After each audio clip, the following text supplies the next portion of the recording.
मैं इसके बारे में बात कर लेता हूं कि एनटीपीसी का एग्जाम निश्चित है कि अप्रैल टू जून हो जाएगा, दोनों का, ग्रेजुएट और अंडर ग्रेजुएट दोनों, अप्रैल टू जून,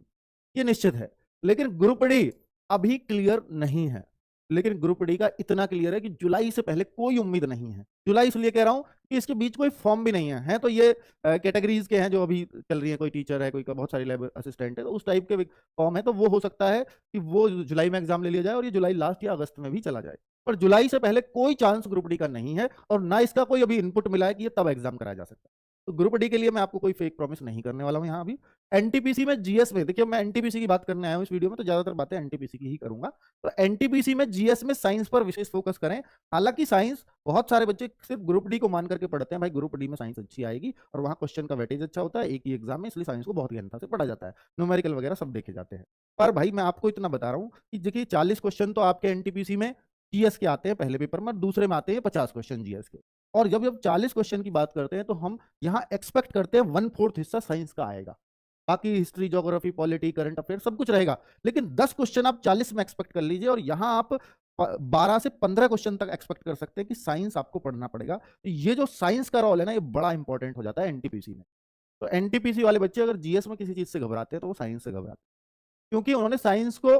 देखिए साइंस का अगर सिलेबस आप देखेंगे तो आपको नोटिफिकेशन में एक ही चीज मिलेगी, भाई आपको 10th तक के आधारित साइंस पढ़ना है। जैसे ग्रेजुएशन लेवल वाला भी एग्जाम है तो आपको ये नहीं कि वहां 12th तक का साइंस आपसे पूछा जाएगा, वो जनरल एग्जाम है, साइंस वाले बच्चों के लिए नहीं हो रहा। साइंस वाले बच्चे, अब कोई बच्चा तो 11th-12th कॉमर्स से करके आया, कोई आर्ट साइड से करके आया, तो 11th-12th की साइंस का कोई मतलब भी नहीं बनता। तो 10th जो सीबीएसई बोर्ड की आधारित है या जो हम कहेंगे जो एनसीईआरटी सिलेबस है उस आधार पर जो साइंस होती है उसको बहुत अच्छे से तैयार करना होगा। और अगर आपने वो तैयार कर रखी है तो फिर आपको साइंस से बहुत ज्यादा डरने की आवश्यकता नहीं है, और आपको एनसीईआरटी के कॉन्सेप्ट बिल्कुल क्लियर होने चाहिए, तब आप इस साइंस को बहुत अच्छे से अटेम्प्ट कर पाते हैं। क्या इसमें भी न्यूमेरिकल आ सकते हैं? देखो आने को आ सकते हैं, पर मतलब इसमें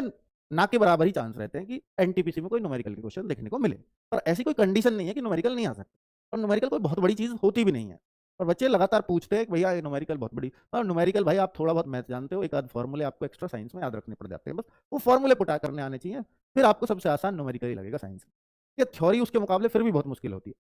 ठीक है, तो एनटीपीसी सीबीटी 1 लेवल आसान आता है अगर मैं पिछली बार से कंपैरिजन करूं, क्योंकि हमारे पास जब जब कोई गैस करता है तो गैस किस आधार पर हम लोग करें कि एनटीपीसी सीबीटी 1 मुश्किल आएगा आसान आएगा, ये आधार पर किया जाएगा प्रीवियस ईयर में क्या हुआ था, तो वहां भी सेम पेपर हम दे चुके हैं। क्योंकि वहां जब पहले जब सीबीटी 2 होता था तो एनटीपीसी का तो हर लेवल के लिए अलग अलग होता था, इस बार ऐसा नहीं है। ठीक है, तो सीबीटी 2 जो होता था एनटीपीसी में तो लेवल 2 के लिए थोड़ा सा मुश्किल, लेवल 3 के लिए और मुश्किल, लेवल 4 के लिए और मुश्किल, तो ऐसा आता था। इस बार मान लीजिए कंबाइंड रूप से अगर होना हुआ तो फिर वो सब तरह के क्वेश्चन उसमें देखने को मिल सकते हैं, तो इसे आसान देखने को मिलेगा, लेकिन सीबीटी 2 में थोड़ी सी जादूगरी रेलवे की मिल सकती है। तो उसके लिए आप तैयार रहेंगे और हम भी तैयार रहेंगे। तो एनटीपीसी सीबीटी 1 लेवल 1 जो सीबीटी का 1 का लेवल है वो थोड़ा आसान ही देखने को मिलेगा, क्योंकि इसमें सिर्फ उन्हें भीड़ हल्की करनी है। इसमें सिलेक्शन का क्राइटेरिया उन्हें भी पता है कि हमें नहीं लेना, सिलेक्शन का क्राइटेरिया हमारा सीबीटी 2 से। इससे यह है कि बहुत सारे बच्चे मतलब यहाँ पर बाहर हो जाए, वहां सिर्फ क्रीम क्रीम बच्चों का एक अच्छे से एग्जाम अच्छे से माहौल में अच्छे से सेंटरों पर ले लिया जाए, ये सीबीटी 2 के लिए होती है तैयारी। ठीक है, चलिए अर्थमेटिक और एडवांस मैथ्स का वेटेज तो आपको मालूम ही है कि अर्थमेटिक और एडवांस का वेटेज अगर हम देखें कि हाँ जी एडवांस मैथ्स भी आता है, ट्रिग्नोमेट्री, ज्योमेट्री आपके सिलेबस में है, तो मैथमेटिक्स से अगर आप डरते हो या डर रहे हो कि 30 क्वेश्चन आएंगे सीबीटी 1 में, तो इसका रेशो अगर मैं पिछले वाले एग्जाम से कंपैरिजन करूं तो बहुत ज्यादा नहीं होते कि 30 में से 5 से 7 क्वेश्चन एसएससी की तरह नहीं होते कि आधे का एडवांस मैथ आ रहा है, नहीं, 5 से 7 क्वेश्चन सिर्फ एडवांस मैथ्स के होते हैं और करीब 22-24 क्वेश्चन सिर्फ अर्थमेटिक के होते हैं।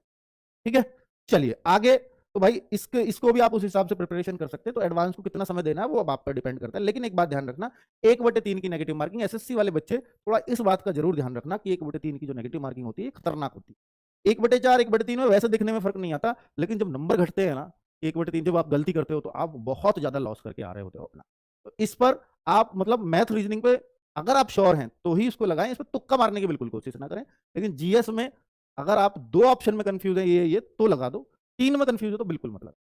ठीक है, चलो आगे एसएससी में 3 में भी कंफ्यूज है तो एक पे तुक्का मान लिया जाता है, लगा दे तो ठीक ही रहता है, क्योंकि वहां 1/4 की नेगेटिव मार्किंग, हालांकि वहां भी अब टीयर 2 में 1/3 की होने लगी है। Mock test and practice set पर फोकस करें, ये मेरा आपके लिए जो है कहना है कि मॉक टेस्ट और प्रैक्टिस सेट दो चीज आपकी संजीवनी रहेंगी कि मेरे भाई mock test free of cost मिल रहे हैं रोजगार विद अंकित पर, और बिल्कुल रेलवे के जो अभी हाल फिलहाल एग्जाम हो रहे हैं उन सबको ध्यान में रखते हुए ये सारे क्वेश्चन हम उनमें शामिल कर रहे हैं, ठीक है, अपने मॉक टेस्टों में। जैसे मैथ्स में जो इस बार हाल फिलहाल में हुए हैं, नए क्वेश्चन आए हैं, तो हम मॉक टेस्ट में डाल रहे हैं। तो आप उनको जरूर दिया करो। आपको पुराने जो अभी क्वेश्चंस आए हैं या प्रीवियस ईयर जो आए हैं, अगर आप लगातार मॉक दे रहे हैं तो आप उन क्वेश्चनों से अछूते नहीं रहोगे और आप रियल टाइम में उन्हें करना सीखोगे,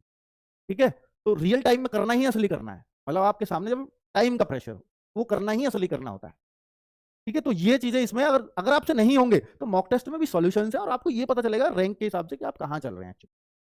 तो ये अगर हम देखें और प्रैक्टिस सेट्स सर कैसे करें, तो प्रैक्टिस सेट्स के लिए आरडब्ल्यू